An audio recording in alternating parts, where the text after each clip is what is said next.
सब प्रेम से बोलो, लक्ष्मी नारायण भगवान की जय, राधा कृष्ण भगवान की जय। कार्तिक का महीना हिंदू वर्ष का 8वां महीना होता है और ये महीना भगवान श्री हरि विष्णु जी और माता लक्ष्मी जी को समर्पित होता है।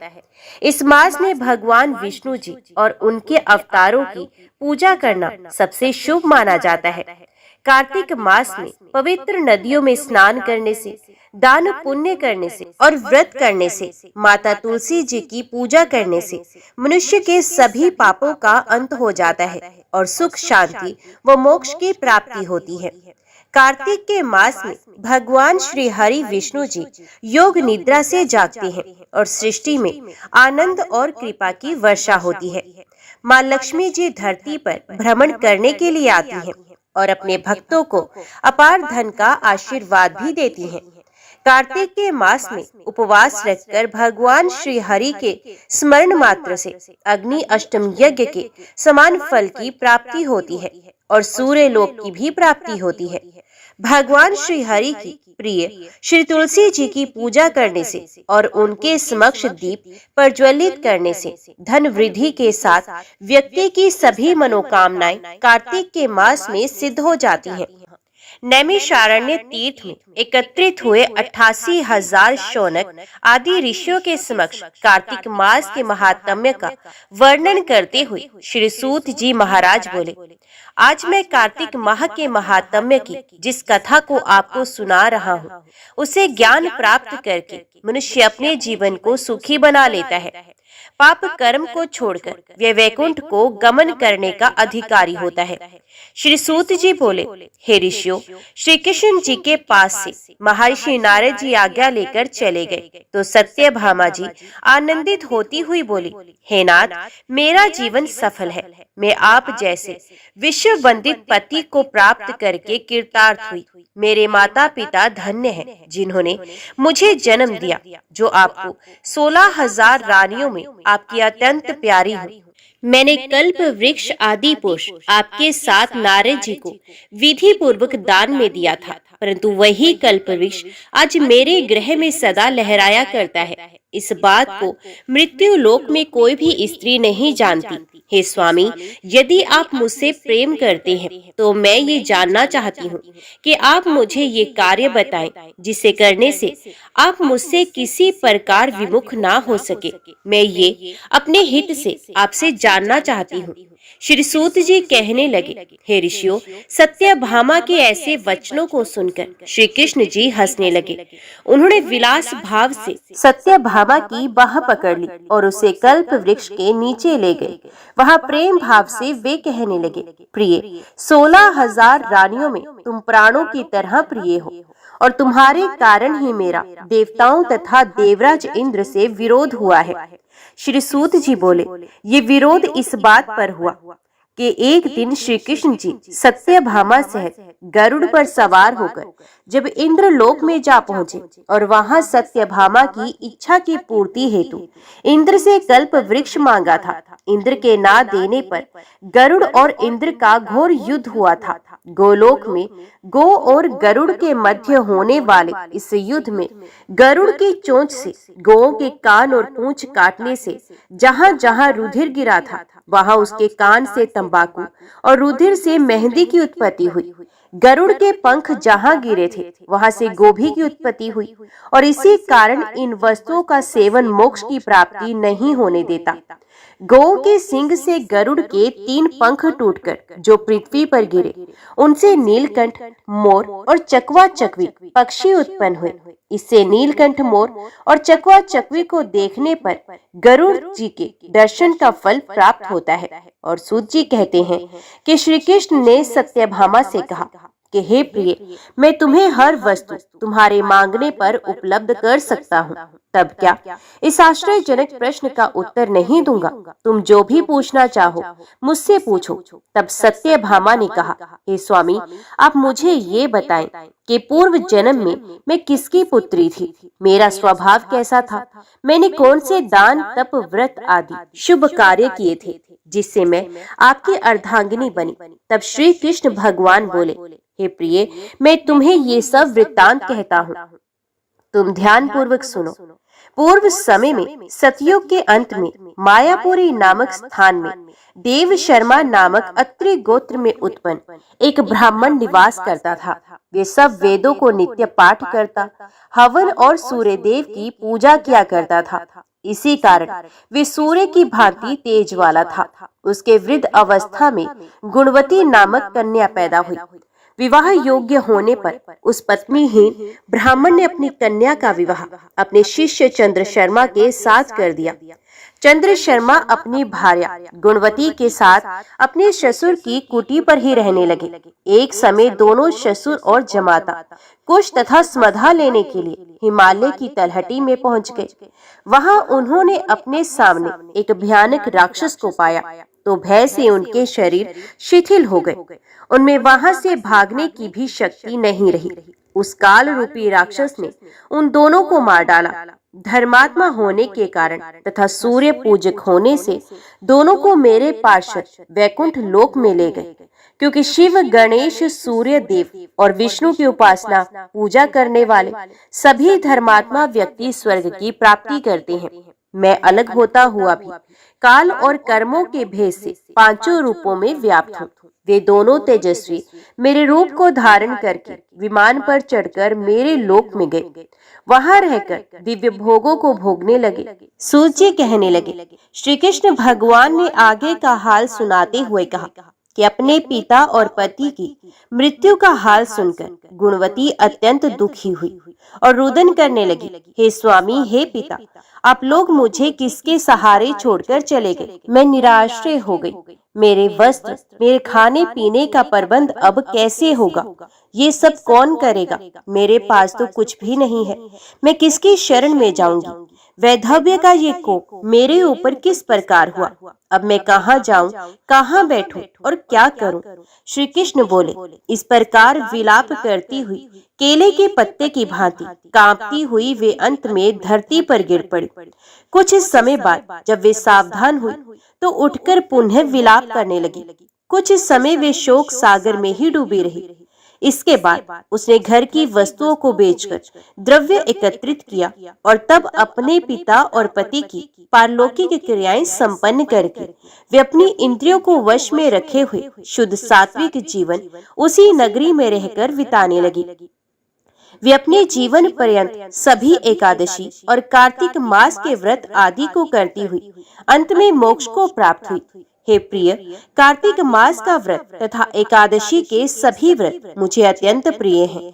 कार्तिक मास में तुला राशि पर सूर्य के निकलने पर प्रातःकाल का स्नान बहुत महत्व देता है।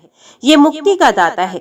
कार्तिक मास में स्नान आदि धार्मिक कार्यों से पुत्र आदि संपत्ति की प्राप्ति होती है और भगवान श्री विष्णु जी के मंदिर की सफाई धुलाई, विष्णु जी की सेवा, पूजा, कथा और कीर्तन करना सुख संपत्ति तथा ऐश्वर्य प्रदान करता है। यदि मन से कोई भी व्यक्ति कम से कम 3 दिन भी प्रति वर्ष इन पुण्य कृत्यों को करता हुआ पूरे मास व्रत करता है तो उसे जीवन में सुख शांति मिलती है। गुणवती हर वर्ष कार्तिक मास का व्रत और विष्णु जी का नित्य पूजन करती रहती थी। एक समय वृद्ध अवस्था होने पर, दुर्बल होते हुए और ज्वर से पीड़ित रहने पर भी वे कार्तिक मास में गंगा स्नान को गई। वे जो ही पानी में उतरी तो अत्यंत शीत से ठिठुर गई, थर थर कांपती हुई जल में गिर गई। उसी समय गुणवती ने आकाश से विमान उतरता हुआ देखा जिस पर गरुड़ की ध्वजा लगी थी। उस विमान में बैठकर वे मेरे समक्ष आई। जब कंस आदि असुरों के संहार के लिए ब्रह्मा आदि देवताओं की स्तुति करने पर मैंने इस लोक में अवतरण किया तो मेरे साथ तुम भी आई। यथा समय मेरे गणों ने भी यहाँ दानवों के रूप में जन्म लिया है। प्रिय, इस जन्म में देव शर्मा तुम्हारे पिता सतजित थे तथा तुम्हारा वही पति इस जन्म में अक्रूर है। हे शुभे, तुम वही गुणवती हो जो जितेंद्र रहकर तथा कार्तिक का स्नान और व्रत करके उचित पालन से मुझको प्राप्त करती हो। तुमने जो कभी मेरे मंदिर में तुलसी जी का एक पौधा लगाया था वही पौधा अब कल्प वृक्ष के रूप में है। तुमने कार्तिक मास में जो दीप दान किए थे और मेरी सेवा और पूजा संयम नियम के साथ की उसी से तुम में, तुम्हारे गृह में लक्ष्मी का निवास है। तुमने संपूर्ण व्रत आदि पति स्वरूप भगवान के अर्पण किए, उसी फल की प्राप्ति से तुम मेरी भार्या बन सकी। इन्हीं के कारण तुम्हें किसी भी कारण मेरा वियोग नहीं मिलेगा। हे प्रिय, यज्ञ दान तप आदि करने वाले मनुष्य को तो कार्तिक मास के व्रत और स्नान से प्राप्त होने वाले फल का 1.25 भाग भी प्राप्त नहीं होता। श्री सूत जी कहने लगे, हे ऋषियों, अपने पूर्व जन्म का ये वर्णन सुनकर सत्यभामा जी अत्यंत प्रसन्न हुई और भगवान श्री कृष्ण को नमस्कार करके कहने लगी, हे देवेश्वर, तिथियों में एकादशी और महीनों में कार्तिक मास आपको विशेष प्रिय क्यों है? इसका कारण बताइए। तो भगवान श्री कृष्ण ने सत्यभामा के पूछने पर कहा, सत्य, तुमने बहुत अच्छी बात पूछी है, एकाग्रचित होकर सुनो। प्रिय, पूर्व काल में राजा पृथु ने भी देवऋषि नारद से ऐसा ही प्रश्न किया था। उस समय सर्वज्ञ मुनि ने उन्हें कार्तिक मास की श्रेष्ठता का कारण बताया था। नारद जी बोले, पूर्व काल में शंख नामक एक असुर था, जो त्रिलोकी का नाश करने में समर्थ तथा महान बल एवं पराक्रम से युक्त था। वे समुद्र का पुत्र था। उस महान असुर ने समस्त देवताओं को परास्त करके स्वर्ग से बाहर कर दिया और इंद्र आदि लोकपालों के अधिकार छीन लिए। देवता मेरुगिरी की दुर्गम कंदराओं में छिपकर रहने लगे, शत्रु के अधीन नहीं हुए। तब दैत्य ने सोचा कि देवता वेद मंत्रों के बल से प्रबल प्रतीत होते हैं। ये बात मेरी समझ में आ गई है, अतः मैं वेदों का ही अपहरण करूंगा। इससे समस्त देवता निर्बल हो जाएंगे। ऐसा निश्चय कर वे वेदों को ही हर ले आया। इधर ब्रह्मा जी पूजा की सामग्री लेकर देवताओं के साथ वैकुंठ लोक में जा भगवान विष्णु की शरण में गए। उन्होंने भगवान को जगाने के लिए गीत गाए और बाजे बजाए। तब भगवान विष्णु उनकी भक्ति से संतुष्ट हो गए और जाग गए। देवताओं ने उनका दर्शन किया। वे सहस्रों सूर्यों के समान कांतिमान दिखाई देते थे। उस समय षोडशोपचार से भगवान की पूजा करके देवता उनके चरणों में पड़ गए। तब भगवान लक्ष्मीपति ने उनसे इस प्रकार कहा। भगवान श्री विष्णु बोले, हे देवताओं, तुम्हारे गीत वाद्य आदि मंगलमय कार्यों से संतुष्ट होकर मैं वर देने के लिए तैयार हूँ। तुम्हारी सभी मनोवांछित कामनाओं को पूर्ण करूंगा। कार्तिक के शुक्ल पक्ष में प्रबोधिनी एकादशी के दिन जब एक पहर रात बाकी रहे, उस समय गीत वाद्य आदि मंगलमय विधानों के द्वारा जो लोग तुम्हारे ही समान मेरी आराधना करेंगे, वे मुझे प्रसन्न करने के कारण मेरे समीप आ जाएंगे। शंखासुर के द्वारा हरे गए संपूर्ण वेद जल में स्थित है। मैं सागर पुत्र शंख का वध करके उन्हें ले आऊंगा। आज से लेकर सदा ही प्रतिवर्ष कार्तिक मास में मंत्र बीज और यज्ञों से युक्त वेद जल में विश्राम करेंगे। आज से मैं भी इस महीने में जल के भीतर निवास करूंगा। तुम लोग भी मुनीश्वरों को साथ लेकर मेरे साथ आओ। इस समय जो श्रेष्ठ द्विज प्रातः स्नान करते हैं, वे निश्चय ही संपूर्ण यज्ञों का अभृत स्नान कर चुके। जिन्होंने जीवन भर शास्त्रोक्त विधि से कार्तिक के उत्तम व्रत का पालन किया हो, वे तुम लोगों के भी माननीय हैं। तुमने एकादशी को मुझे जगाया है, इसलिए ये तिथि मेरे लिए अत्यंत प्रीतिदायिनी और माननीय होगी। कार्तिक मास और एकादशी तिथि, इन दो व्रतों का यदि मनुष्य अनुष्ठान करे तो ये मेरे सानिध्य की प्राप्ति कराने वाला है। इनके समान दूसरा कोई साधन नहीं है। नारद जी कहते हैं, ये कहकर भगवान विष्णु मछली के समान रूप धारण करके आकाश से विंध्य पर्वत निवासी कश्यप मुनि की अंजलि में गिरे। मुनि ने करुणावश उस मत्स्य को अपने कमंडलू में रख लिया, किंतु वे उसमें अट ना सका। तब उन्होंने उसे कुएं में ले जाकर डाल दिया। जब उसमें भी वे ना आ सका, तब मुनि ने उसे तालाब में पहुंचा दिया, किंतु वहां भी यही दशा हुई। इस प्रकार उसे अनेक स्थानों में रखते हुए अंततः उन्होंने समुद्र में डाल दिया। तो वहां भी वे बढ़कर विशालकाय हो गया। तदंतर उन मत्स्य रूपधारी भगवान विष्णु ने शंखासुर का वध किया और उस शंख को अपने हाथों में लिए वे बद्री वन में गए। वहां संपूर्ण ऋषियों को बुलाकर भगवान ने इस प्रकार आदेश दिया। भगवान श्री विष्णु बोले, हे महर्षियों, जल के भीतर बिखरे हुए वेदों की खोज करो और रहस्यों सहित उनका पता लगाकर शीघ्र ही ले आओ। तब तक मैं देवताओं के साथ प्रयाग में ठहरता हूँ। तब तेज और बल से संपन्न समस्त मुनियों ने यज्ञ और बीज सहित वेद मंत्रों का उद्धार किया।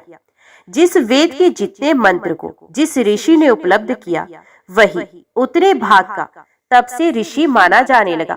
तदंतर सब मुनि एकत्रित होकर प्रयाग में गए तथा ब्रह्मा जी सहित भगवान विष्णु को उन्होंने प्राप्त किए हुए वेद अर्पण कर दिए। यज्ञ सहित वेदों को पाकर ब्रह्मा जी को बड़ा हर्ष हुआ तथा उन्होंने देवताओं और ऋषियों के साथ प्रयाग में अश्वमेघ यज्ञ किया। यज्ञ की समाप्ति होने पर देवता, गंधर्व, यक्ष, किन्नर तथा घुक्कों ने पृथ्वी पर साष्टांग प्रणाम करके ये प्रार्थना की। देवता बोले, देवाधिदेव जगन्नाथ, हे प्रभु, हमारा निवेदन सुनिए। हम लोगों के लिए ये बड़े हर्ष का समय है, अतः आप हमें वरदान दें। रमापति, इस स्थान पर ब्रह्मा जी को खोए हुए वेदों की प्राप्ति हुई है तथा आपकी कृपा से हमें भी यज्ञ भाग उपलब्ध हुआ है। अतः ये स्थान पृथ्वी पर सबसे अधिक श्रेष्ठ और पुण्यवर्धक हो। इतना ही नहीं, आपके प्रसाद से ये भोग और मोक्ष का भी दाता हो। साथ ही ये समय भी महान पुण्यदायक और ब्रह्म हत्यारे आदि की भी शुद्धि करने वाला हो। इसमें दिया हुआ सब कुछ अक्षय हो। यही वर आप हमें दीजिए। भगवान विष्णु ने कहा, देवताओं, तुमने जो कुछ भी कहा है उसमें मेरी भी सम्मति है, अतः तुम्हारी इच्छा पूर्ण हो। ये स्थान आज से ब्रह्म क्षेत्र नाम धारण करे। सूर्य वंश में उत्पन्न राजा भगीरथ यहाँ गंगा को ले आएंगे और ये सूर्य कन्या यमुना जी के साथ यहाँ मिलेंगे। ब्रह्मा जी सहित तुम संपूर्ण देवता भी मेरे साथ यहाँ निवास करो। आज से ये तीर्थ तीर्थराज के नाम से विख्यात होगा। यहाँ किए हुए दान, व्रत, तप, होम, जप और पूजा आदि कर्म अक्षय फल के दाता और सदा मेरी समीपता की प्राप्ति कराने वाले हो। 7 जन्मों में किए हुए ब्रह्म हत्या आदि पाप भी इस तीर्थ का दर्शन करने से तत्काल नष्ट हो जाए। जो धीर पुरुष इस तीर्थ में मेरे समीप मृत्यु को प्राप्त होंगे, वे मुझ में ही प्रवेश कर जाएंगे। उनका पुनर्जन्म नहीं होगा। जो यहाँ मेरे आगे पितरों के उद्देश्य से श्राद्ध करेंगे, उनके समस्त पितर मेरे लोक में चले जाएंगे। ये काल भी मनुष्यों के लिए महान पुण्य में तथा उत्तम फल प्रदान करने वाला होगा। सूर्य के मकर राशि पर स्थित रहते हुए जो लोग यहाँ प्रातःकाल स्नान करेंगे, उनके लिए ये स्थान पापनाशक होगा। मकर राशि पर सूर्य के रहते समय माघ में प्रातः स्नान करने वाले मनुष्यों के दर्शन मात्र से सारे पाप उसी प्रकार भाग जाते हैं जैसे सूर्य उदय से अंधकार। माघ में जब सूर्य मकर राशि पर स्थित हो, उस समय यहाँ प्रातः स्नान करने पर मैं मनुष्यों को क्रमश सालोक्य, सामीप्य और सारूप्य तीनों प्रकार की मुक्ति दूंगा। मुनीश्वरों, तुम सब लोग मेरी बात सुनो। यद्यपि मैं सर्वत्र व्यापक हूँ, तो भी बद्री वन में सदा विशेष रूप से निवास करता हूँ। अन्यत्र 10 वर्षों तक तपस्या करने से जिस फल की प्राप्ति होती है, वही वहाँ एक दिन की तपस्या से तुम लोग प्राप्त कर सकते हो। जो नर श्रेष्ठ स्थान का दर्शन करते हैं, वे सदा के लिए जीवन मुक्त हैं। उनके शरीर में पाप नहीं रहता। नारद जी कहते हैं, देव भगवान विष्णु देवताओं से इस प्रकार कहकर ब्रह्मा जी के साथ वहीं अंतर ध्यान हो गए तथा इंद्र आदि संपूर्ण देवता भी अपने अंशों से वहां रहकर स्वरूप से अंतर ध्यान हो गए। जो शुद्ध चित्त वाला श्रेष्ठ पुरुष इस कथा को सुनता या सुनाता है, वे तीर्थराज प्रयाग और बद्री वन की यात्रा करने का फल प्राप्त कर लेता है।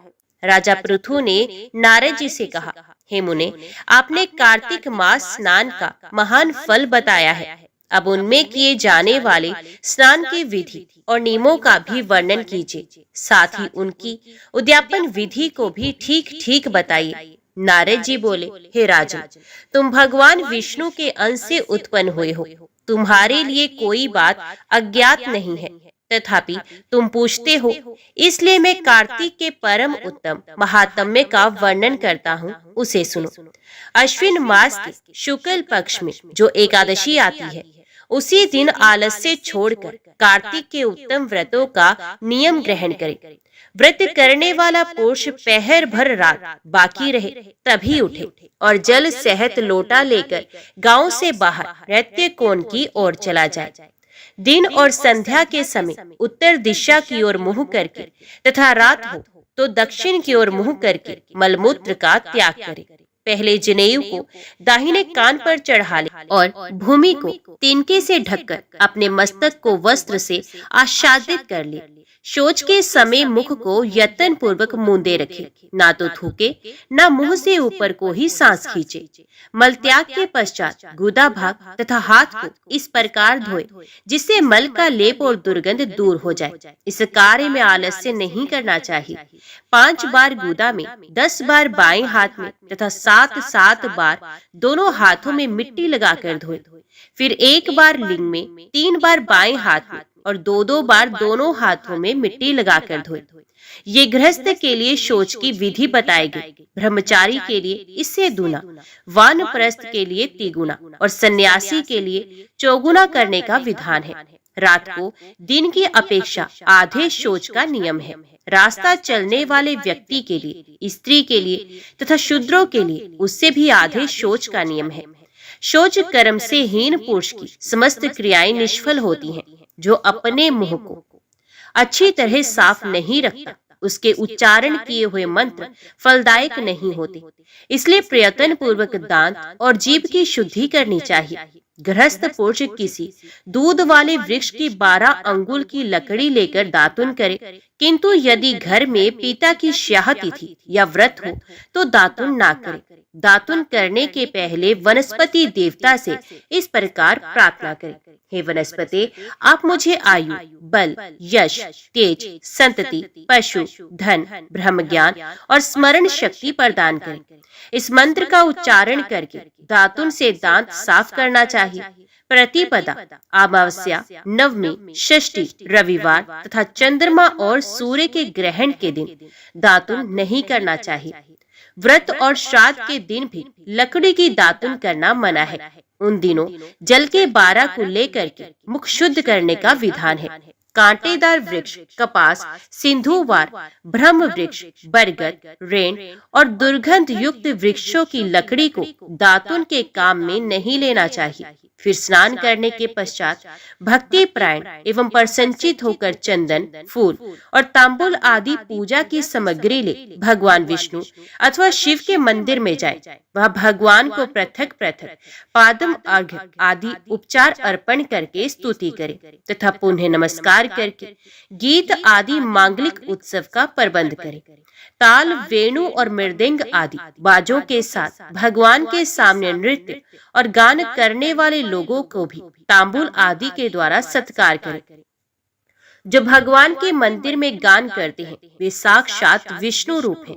कलयुग में किए हुए यज्ञ, दान और तप भक्ति से युक्त होने पर ही जगत गुरु भगवान को संतोष देने वाले होते हैं। राजन, एक बार मैंने भगवान से पूछा, देवेश्वर आप कहाँ निवास करते हैं?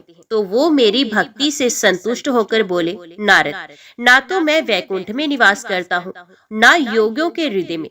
मेरे भक्त जहाँ मेरा गुण गान करते हैं वहीं मैं भी रहता हूँ।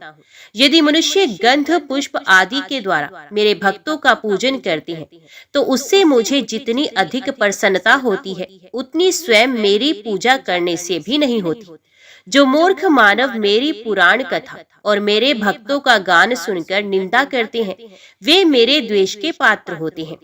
शीरीष, उन्मत, गिरजा, मल्लिका, सेमल, मदार और कनेर के फूलों से तथा अक्षतों के द्वारा श्री विष्णु की पूजा नहीं करनी चाहिए। जवा, कुंद, सिरस, जूही, मालती और केवड़े के फूलों से श्री शंकर जी का पूजन नहीं करना चाहिए। लक्ष्मी प्राप्ति की इच्छा रखने वाला पुरुष तुलसी दल से गणेश का, दुर्वा दल से दुर्गा का तथा अगस्त्य के फूलों से सूर्यदेव का पूजन ना करे। इनके अतिरिक्त जो उत्तम पुष्प हैं वे सदा सब देवताओं की पूजा के लिए प्रशस्त माने गए हैं। इस प्रकार पूजा विधि पूर्ण करके देव देव भगवान से क्षमा प्रार्थना करें और कहें, हे देवेश्वर, हे देव, मेरे द्वारा किए गए आपके पूजन में जो मंत्र विधि तथा भक्ति की न्यूनता हुई हो वे सब आपकी कृपा से पूर्ण हो जाए। तदंतर प्रदक्षिणा करके दंडवत प्रणाम करें तथा पुनः भगवान से त्रुटियों के लिए क्षमा याचना करते हुए गायन आदि समाप्त करें। जो इस कार्तिक की रात्रि में भगवान विष्णु अथवा शिव की भली भांति पूजा करते हैं वे मनुष्य पापहीन हो अपने पूर्वजों के साथ श्री विष्णु के धाम में जाते हैं। नारद जी कहते हैं, जब 2 घड़ी रात बाकी रहे तब तिल, कुश, अक्षत, फूल और चंदन आदि लेकर पवित्रता पूर्वक जलाशय के तट पर जाए। मनुष्य का खुदवाया हुआ पोखरा हो अथवा कोई देव कुंड हो या नदी अथवा उसका संगम हो, इनमें उत्तरोत्तर 10 गुने पुण्य की प्राप्ति होती है तथा यदि तीर्थ में स्नान करें तो उसका अनंत फल माना गया है। तत्पश्चात भगवान विष्णु का स्मरण करके स्नान का संकल्प करें तथा तीर्थ आदि के देवताओं को अर्घ आदि निवेदन करें। फिर भगवान विष्णु को अर्घ देते हुए मंत्र का पाठ करें और कहें, हे भगवान पद्मनाभ को प्रणाम है। जल में शयन करने वाले श्री नारायण को नमस्कार है। ऋषिकेश आपको बारंबार नमस्कार है। ये अर्घ ग्रहण कीजिए। जनार्दन, हे देवेश, लक्ष्मी सहित दामोदर, मैं आपकी प्रसन्नता के लिए कार्तिक में प्रातः स्नान करूंगा। देवेश्वर, आपका ध्यान करके मैं इस जल में स्नान करने को उदित हूँ।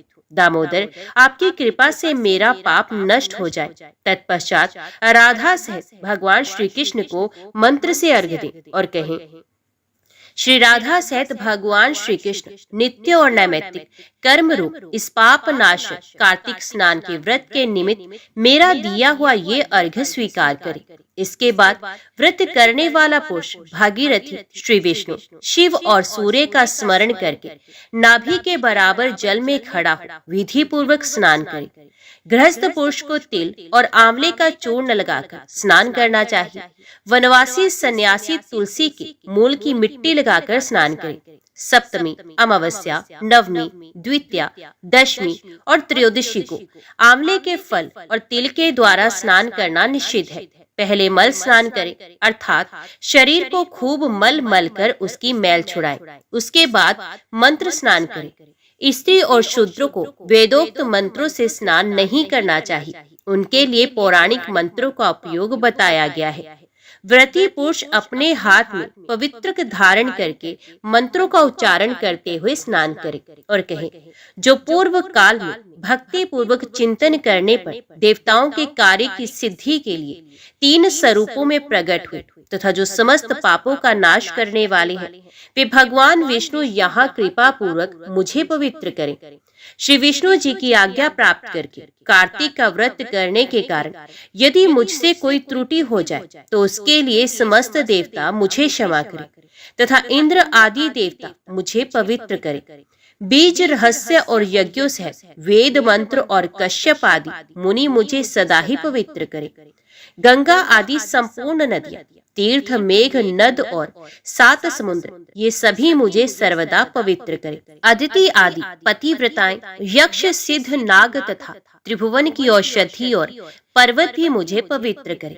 स्नान के पश्चात विधि पूर्वक देवता, ऋषि, मनुष्य, सनकादि तथा पितरों का तर्पण करें। कार्तिक मास में पितृ तर्पण के समय जितने तिलों का उपयोग किया जाता है उतने ही वर्षों तक पितृ स्वर्गलोक में निवास करते हैं। तदंतर जल से बाहर निकलकर व्रती मनुष्य पवित्र वस्त्र धारण करे और प्रातः कालोचित नित्य क्रम पूरा करके श्रीहरि का पूजन करे। फिर भक्ति से भगवान में मन लगाकर तीर्थों और देवताओं का स्मरण करते हुए पुण्य गंध, पुष्प और फल से युक्त अर्घ निवेदन करें। अर्घ का मंत्र इस प्रकार है, हे भगवान, मैं कार्तिक मास में स्नान का व्रत लेकर विधि पूर्वक स्नान कर चुका हूँ।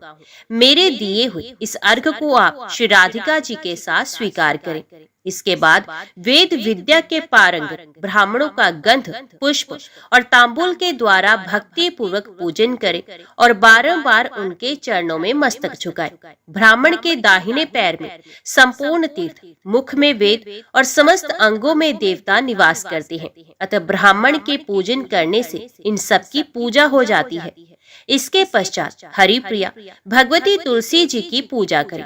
प्रयाग में स्नान करने, काशी में मृत्यु होने और वेदों के स्वाध्याय करने से जो फल प्राप्त होता है वे सब श्री तुलसी जी के पूजन से मिल जाता है। अतः एकाग्रचित होकर मंत्र से तुलसी जी की प्रदक्षिणा और नमस्कार करें और बोले, हरि प्रिया तुलसी देवी, पूर्व काल में देवताओं ने तुम्हें उत्पन्न किया और मुनीश्वरों ने तुम्हारी पूजा की।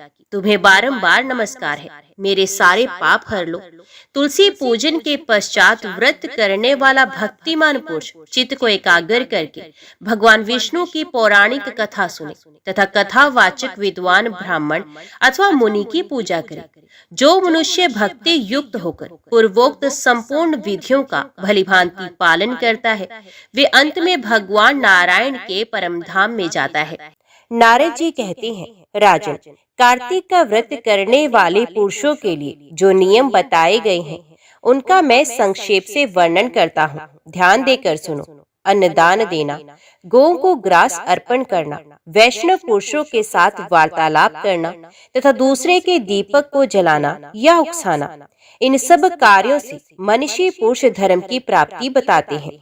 बुद्धिमान पुरुष दूसरों के अन्न, दूसरों की छैया, दूसरे की निंदा और दूसरे की स्त्री का सदा ही परित्याग करे तथा कार्तिक में तो इन्हें त्यागने की विशेष रूप से चेष्टा करे। उर्द, मधु, सोवीरक तथा किराब आदि अन्न कार्तिक का व्रत करने वाले मनुष्य को नहीं खाने चाहिए। दाल, तिल का तेल, भाव दूषित तथा शब्द दूषित अन्न का भी व्रती मनुष्य परित्याग करे। कार्तिक का व्रत करने वाला पुरुष देवता, वेद, द्विज, गुरु, गौ, व्रती, स्त्री, राजा तथा महापुरुषों की निंदा छोड़ दे। बकरी, गाय और भैंस के दूध को छोड़कर अन्य सभी पशुओं का दूध मांस के समान वर्जित है। ब्राह्मणों के खरीदे हुए सभी प्रकार के रस तांबे के पात्र में रखा हुआ, गाय का दूध, दही और घी, घड़े का पानी और केवल अपने लिए बनाया हुआ भोजन, इन सबको विद्वान पुरुषों ने आमिष के तुल्य माना है। व्रती मनुष्यों को सदा ही ब्रह्मचर्य का पालन, भूमि पर शयन, पत्तल में भोजन और दिन के चौथे पहर में एक बार अन्न ग्रहण करना चाहिए। कार्तिक का व्रत करने वाला मानव प्याज, लहसुन, हींग, गोबर छत्ता, गाजर, भसीड़, मूली और साग खाना छोड़ दे। लौकी, भांटा, कोहड़ा, भौतुआ, लसोड़ा और कैत भी त्याग दे। व्रती पुरुष रजस्वला का स्पर्श न करे। मलेच्छ पतित, व्रतहीन, ब्राह्मण द्रोही तथा वेद के अनधिकारी पुरुषों से कभी वार्तालाप न करे। इन लोगों ने जिस अन्न को देख लिया हो उस अन्न को भी ना खाए। कौ का जूठा किया हुआ, सूतक युक्त घर का बना हुआ, 2 बार पकाया हुआ तथा जला हुआ अन्न भी वैष्णव व्रत का पालन करने वाले पुरुषों के लिए अखाद्य है। जो कार्तिक में तेल लगाना, खाट पर सोना, दूसरे का अन्न लेना और कांस के बर्तन में भोजन करना छोड़ देता है उसी का व्रत परिपूर्ण होता है। व्रती पुरुष प्रत्येक व्रत में सदा ही पूर्वोक्त निषिद्ध वस्तुओं का त्याग करे तथा अपनी शक्ति के अनुसार भगवान विष्णु की प्रसन्नता के लिए कृष्ण आदि व्रतों का अनुष्ठान करता रहे। गृहस्थ पुरुष रविवार के दिन सदा ही आंवले के फल का त्याग करे। इसी प्रकार माघ में भी व्रती पुरुष उक्त नियमों का पालन करे और श्री हरि के समीप शास्त्र विहित जागरण भी करे। यथोक्त नियमों के पालन में लगे हुए कार्तिक व्रत करने वाले मनुष्य को देखकर यमदूत उसी प्रकार भागते हैं जैसे सिंह से पीड़ित हाथी। भगवान विष्णु के इस व्रत को 100 यज्ञों की अपेक्षा भी श्रेष्ठ जानना चाहिए, क्योंकि यज्ञ करने वाला पुरुष स्वर्गलोक को पाता है और कार्तिक का व्रत करने वाला मनुष्य वैकुंठ धाम को। इस पृथ्वी पर भोग और मोक्ष प्रदान करने वाले जितने भी क्षेत्र हैं वे सभी कार्तिक का व्रत करने वाले पुरुष के शरीर में निवास करते हैं। मन, वाणी, शरीर और क्रिया द्वारा होने वाला जो कुछ भी दुष्कर्म या दुस्वप्न होता है ये कार्तिक व्रत में लगे हुए पुरुष को देखकर तत्काल नष्ट हो जाता है।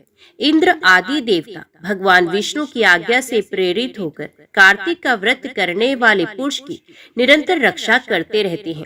ठीक उसी तरह जैसे सेवक राजा की रक्षा करते हैं, जहाँ सबके द्वारा सम्मानित वैष्णव व्रत का अनुष्ठान करने वाला पुरुष नित्य निवास करता है, वहाँ ग्रह भूत पिशाच आदि नहीं रहते। राजन, अब मैं कार्तिक व्रत के अनुष्ठान में लगे हुए पुरुष के लिए उत्तम उद्यापन विधि का संक्षेप से वर्णन करता हूँ। तुम एकाग्रचित होकर सुनो। व्रती मनुष्य कार्तिक शुक्ल पक्ष की चतुर्दशी को व्रत की पूर्ति तथा भगवान विष्णु की प्रसन्नता के लिए उद्यापन करे। तुलसी जी के ऊपर एक सुंदर मंडप बनाए जिसमें 4 दरवाजे बने हों। उस मंडप में सुंदर बंधनवार लगाकर उस पुष्पमय चवर से सुशोभित करे। चारों दरवाजों पर पृथक पृथक मिट्टी के 4 द्वारपाल पुण्यशील, सुशील, जय और विजय की स्थापना करके उन सबका पूजन करे।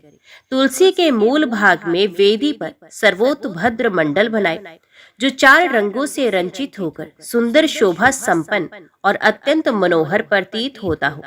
सर्वोतोभद्र के ऊपर पंचरत्न युक्त कलश की स्थापना करें। उसके ऊपर नारियल का महान फल रख दे। इस प्रकार कलश स्थापित करके उसके ऊपर समुद्र कन्या लक्ष्मी जी के साथ शंख चक्र और गदा धारण करने वाले पीताम्बरधारी देवेश्वर श्री विष्णु की पूजा करें। सर्वोतोभद्र के मंडल में इंद्र आदि लोकपालों का भी पूजन करना चाहिए। भगवान द्वादशी को शयन से उठे, त्रयोदशी को देवताओं ने उनका दर्शन किया और चतुर्दशी को सबने उनकी पूजा की। इसलिए इस समय भी उसी तिथि को उनकी पूजा की जाती है। उस दिन शांत एवं शुद्ध चित्त होकर भक्ति पूर्वक उपवास करना चाहिए तथा आचार्य की आज्ञा से देव देवेश्वर श्री विष्णु की स्वर्णमय प्रतिमा का षोडशोपचार द्वारा नाना प्रकार के भक्ष्य भोज्य पदार्थ प्रस्तुत करते हुए पूजन करना चाहिए। रात्रि में गीत और वाद्य आदि मांगलिक उत्सवों के साथ भगवान के समीप जागरण करना चाहिए। जो भगवान विष्णु के समीप जागरण काल में भक्ति पूर्वक गान करते हैं वे 100 जन्मों की पाप राशि से मुक्त हो जाते हैं। भगवान विष्णु के निमित्त जागरण काल में गीत वाद्य करने वालों तथा सहस्त्र गोदान करने वालों को भी समान फल की ही प्राप्ति बताई गई है।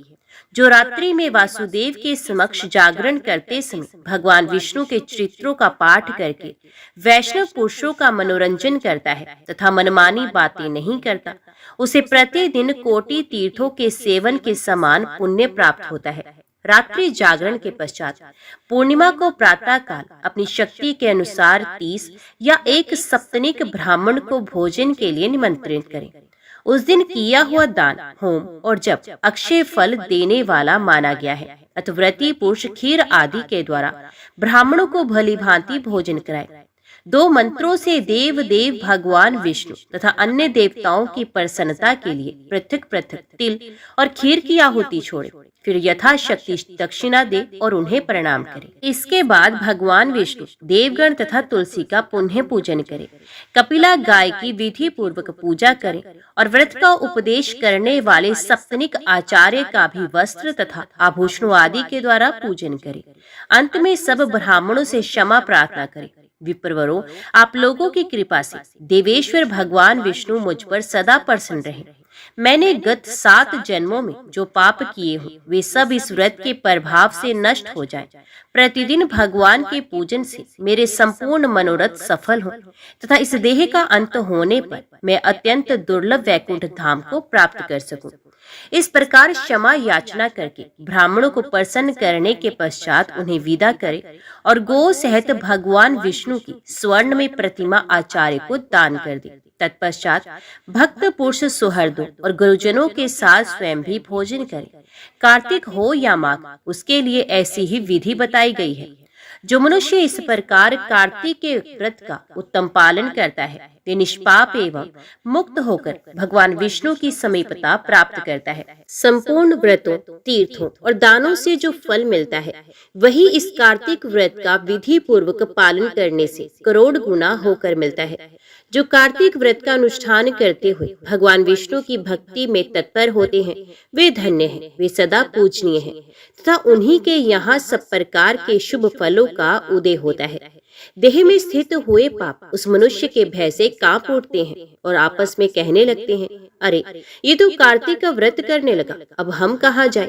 जो कार्तिक व्रत के इन नियमों को भक्ति पूर्वक सुनता तथा वैष्णव पुरुष के आगे इनका वर्णन करता है, वे दोनों ही उत्तम व्रत करने का फल पाते हैं और उनका दर्शन करने से मनुष्यों के पापों का नाश हो जाता है।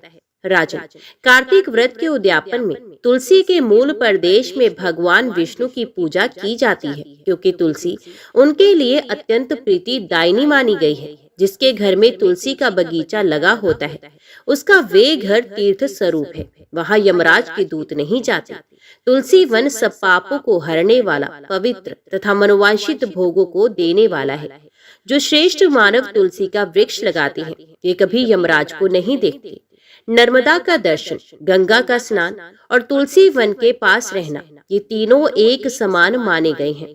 रोपने, रक्षा करने, सींचने तथा दर्शन और स्पर्श करने से तुलसी मन, वाणी और शरीर द्वारा किए हुए समस्त पापों को भस्म कर देती है। जो तुलसी की मंजरियों से भगवान विष्णु और शिवजी की पूजा करता है, वे कभी गर्भ में नहीं आता तथा निश्चय ही मोक्ष का भागी होता है। पुष्कर आदि तीर्थ, गंगा आदि नदियां तथा वासुदेव आदि देवता, ये सभी तुलसी दल में निवास करते हैं। जो तुलसी की मंजरी से संयुक्त होकर प्राणों का परित्याग करता है, उसे श्री विष्णु का सायुज्य प्राप्त होता है। ये सत्य है, ये सत्य है। जो शरीर में तुलसी की मिट्टी लगाकर मृत्यु को प्राप्त होता है, फिर सैकड़ों पापों से युक्त हो तो भी उसकी ओर साक्षात यमराज भी नहीं देख सकते। जो मनुष्य तुलसी काष्ठ का चंदन लगाता है, उसके शरीर को पाप नहीं छू सकते। जहाँ जहाँ तुलसी वन की छाया हो, वहीं श्राद्ध करना चाहिए, क्योंकि वहाँ पितरों के निमित्त दिया हुआ दान अक्षय होता है। जो आंवले की छाया में पिंडदान करता है, उसके नरक में पड़े हुए पितर भी मुक्त हो जाते हैं। जो मस्तक पर, हाथ में, मुख में तथा शरीर के अन्य किसी अवयव में आंवले का फल धारण करता है, उसे साक्षात श्रीहरि का स्वरूप समझना चाहिए। आंवला, तुलसी और द्वारका की मिट्टी, ये जिसके शरीर में स्थित हो, वे मनुष्य सदा जीवन मुक्त कहलाता है। जो मनुष्य आंवले के फल और तुलसी दल से मिश्रित जल के द्वारा स्नान करता है, उसके लिए गंगा स्नान का फल बताया गया। जो आंवले के फल और पत्ते से देवता की पूजा करता है, वे भांति भांति के स्वर्ण में पुष्पों से पूजा करने का फल पाता है। कार्तिक में जब सूर्य तुला राशि पर स्थित होते हैं, उस समय समस्त तीर्थ, मुनि और देवता और यज्ञ, ये सभी आंवले के वृक्ष का आश्रय लेकर रहते हैं। जो द्वादशी को तुलसी दल और कार्तिक में आंवले का पत्ता तोड़ता है, वे अत्यंत निंदित नरक में पड़ता है। जो कार्तिक में आंवले की छाया में बैठकर भोजन करता है, उसका वर्ष भर का अन्न संसर्ग जनित दोष दूर हो जाता है। जो मनुष्य कार्तिक में आंवले की जड़ में भगवान विष्णु की पूजा करता है, उसके द्वारा सदा संपूर्ण क्षेत्रों में श्री विष्णु का पूजन संपन्न हो जाता है। जैसे भगवान विष्णु की महिमा का पूरा वर्णन असंभव है, उसी प्रकार आंवले और तुलसी के महात्म्य का भी वर्णन नहीं हो सकता। जो आंवले और तुलसी की उत्पत्ति कथा को भक्ति पूर्वक सुनता और सुनाता है, वे पाप रहित हो अपने पूर्वजों के साथ श्रेष्ठ विमान पर बैठकर स्वर्गलोक में जाता है। ओम नमो भगवते वासुदेवाय नमः। जय श्री राधे कृष्णा। आज की वीडियो में इतना ही। उम्मीद करती हूँ वीडियो आपको पसंद आई होगी। वीडियो पसंद आई हो तो वीडियो को लाइक और चैनल को सब्सक्राइब जरूर कीजिएगा। जय श्री हरि लिखकर कमेंट बॉक्स में अपनी हाजिरी और अपने सुझाव देना ना भूलेगा। तो मिलते हैं अगली कथा अगली वीडियो के साथ। तब तक के लिए देखते व सुनते रहिए। जय मां कंजक, जय माता दी।